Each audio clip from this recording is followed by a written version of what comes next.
Hi, everyone. This is Pastor Josh here for your midweek message. And this week is the week of peace.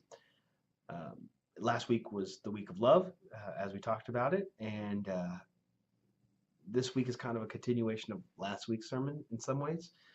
Um, but it got me thinking about peace. That, we know that love is the vehicle by which peace can happen. But we didn't really talk about how that works, how that's lived out, and how we interact with the world in that way.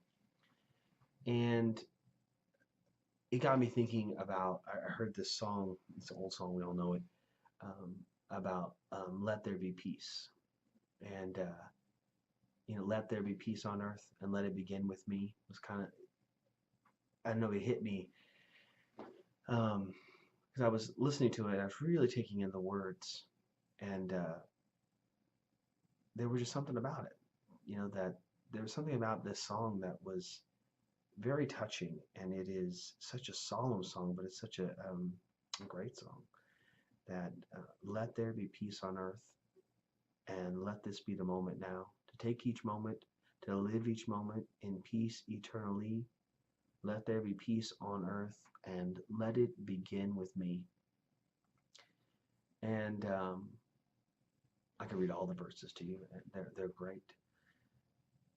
But it got me thinking about, how does peace begin? And peace has to begin as an individual pursuit. That we have to begin to love ourselves. And we have to begin to have that love within us and who we are, and reflect it out to our community at large, for there to ever be a change. In many ways, it's like a ripple in a pond. We have to throw those rocks into the pond to create ripples, and those ripples make waves. And the more stones we throw, the more waves we get. And I think that more than anything now, people need peace, that there is not a lot of peace in the world, and that we have to find that peace within. And I think that peace comes from Christ, and not just Christ, but the life that Christ would have us lead.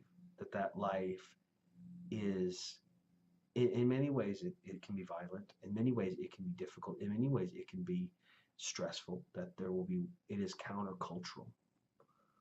But there is a peace in that too, in that this is the life that Christ lived, and that life brings us closer to God.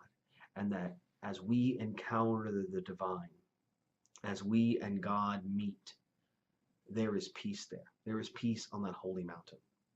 And so we, as God's people, as we continue to engage in a relationship with Him, we find that inner peace. And yet there are so many distractions. And those distractions are the anathema of faith. They are the bane of finding God. And we have so many of them. And I'm guilty just as much as anybody else. And so how do we find peace? How do we find that core, that centralness that allows us to show the world love? How does that happen? I don't know. Talk to you on Sunday about it. God bless. See you then.